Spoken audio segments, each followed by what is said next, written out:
கருணக்கிழங்கு குழம்பு தாங்க நம்ம செய்ய போகிறோம். கருணக்கிழங்கு இது வாங்கி 4 மாதம் ஆச்சு. இது வந்து புதுக்கிழங்கு யூஸ் பண்ணுறப்போ மைக்கும், ரொம்ப ஒரு மாதிரி சாப்பிட்றப்போ இதாக இருக்குங்க, பிக்கும். அந்த கிழங்கு யூஸ் பண்ணக்கூடாது. இந்த 4 மாதம் ஆன கிழங்க பாருங்க, அப்படி நான் பெருசாக வாங்கினேங்க, அப்படியே சுண்டி சுண்டி இத்தச்சோடு ஆயிருக்குதுங்க கிழங்கு. இப்போ வந்து இதை நம்ம வேக வைக்கணுங்க. இப்போ கிழங்கு போட்டுக்கலாங்க.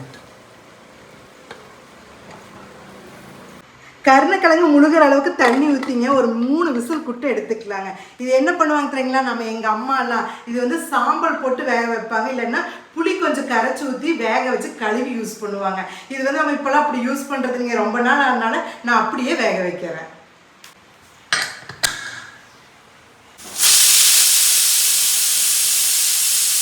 ரெண்டு ஸ்பூன் கல்லெண்ணெய். இந்த கருணக்கிழங்கு குழம்பு செய்யறதுக்கு மசாலாலாம் ரெடி பண்ணுங்க. அது என்னென்னு பார்த்துடலாங்களா? 50 கிராம் வர கொத்தமல்லி,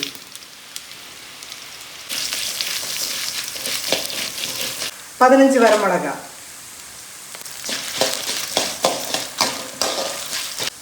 கருவேப்பிலை. இது நல்லா இப்போ வதங்கிருச்சு. இப்போ தனியாக நம்ம எடுத்து வச்சுக்கணும். இதைய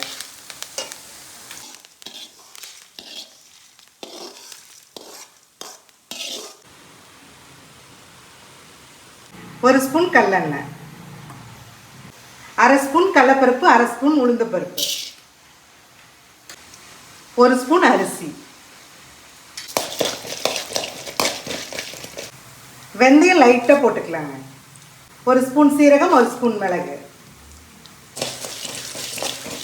இதுவும் நல்ல மணம் வர அளவுக்கு வறுத்து நம்ம இதையும் தனியாக எடுத்து வச்சுக்கணுங்க. இதையும் இதில் போட்டுக்கலாங்க. மறுபடியும் ஒரு ஸ்பூன் எண்ணெய் ஊற்றிக்கலாங்க. 2 பெரிய வெங்காயம். இப்போ சின்ன வெங்காயம் இருந்தால் சின்ன வெங்காயம் கூட கொஞ்சம் எடுத்துக்கலாங்க. நான் பெரிய வெங்காயம் இருக்கிறனால பெரிய வெங்காயம் எடுத்துருக்கிறேன். 4 தக்காளி பழங்க, ஒரு கெட்டி பூண்டு,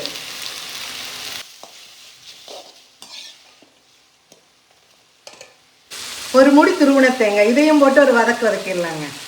வதக்கிட்டு ஆஃப் பண்ணிடலாம் ஸ்டவ்வை. இந்த கொத்தமல்லி வரமிளகா மையருக்கு லேட்டாகும். முதல் வந்து இதை நைஸாக அரைச்சி எடுத்துட்டுங்க.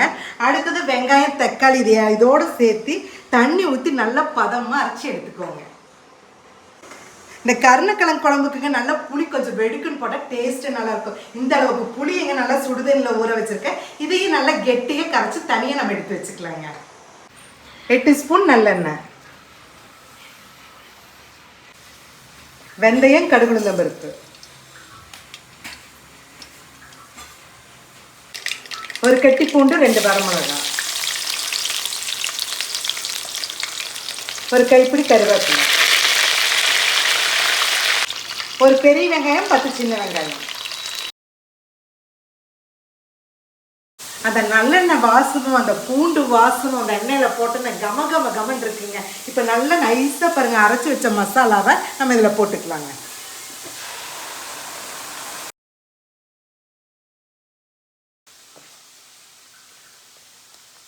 நல்ல கெட்டியாக கரைச்சி வச்ச புளி தண்ணியை ஊற்றிக்கலாங்க. மஞ்சத்தூள், அளவான கல்லுப்பு,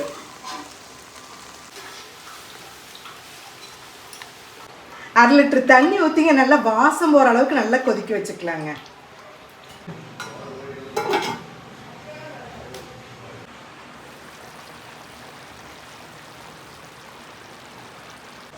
பாருங்க, எண்ணெய் பாருங்க நல்லா திரண்டு வந்துருச்சு. அந்த கொத்தமல்லி வரமிளகா வாசமும் போயிருச்சுங்க. கருணக்கிழங்கு குழம்புனாலும் சரிங்க, புளி குழம்புனாலும் சரிங்க, கொஞ்சம் வெள்ளம் தூக்கலாக போட்டோம்னா டேஸ்ட் வந்து செமையாக இருக்குங்க. பாருங்க, இந்த அளவுக்கு வெள்ளத்தை போட்டுக்கலாம்.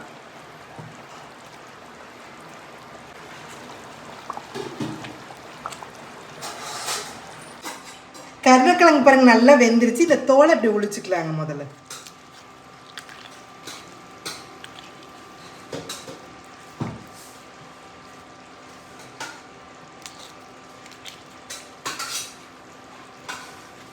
இந்த கிழங்கு வந்து ஸ்லேஸ்லெஸ்ஸாக அறுத்து போட்டுக்கலாங்க. ரெண்டாவது நான் பார்த்தீங்கன்னா அப்படியே இது பாருங்க, இப்படி நல்லா இப்படி பிடைஞ்சு விட்டு இப்படி போட்டுருவோங்க.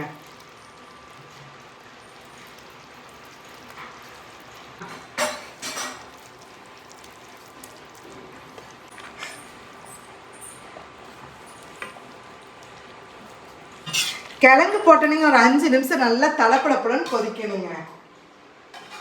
பாருங்க எண்ணெய் திரண்டு வர சமயத்தை மேலால கொத்தமல்லி தழை போட்டுக்கலாங்க. இந்த கருணக்கிழங்கு குழம்புங்க மீன் குழம்புக்கே டஃப் கொடுக்குங்க. இந்த குழம்பு 2 நாள் வச்சு சாப்பிட்டா செம்ம டேஸ்ட்டாக இருக்கும். நம்ம சாப்பாடு தோசை இட்லிக்கெல்லாம் காம்பினேஷன் நல்லா இருக்கும். கண்டிப்பாக நீங்கள் ட்ரை பண்ணி பார்த்து எப்படி இருக்குன்னு கமெண்ட்ஸ் பண்ணணும்.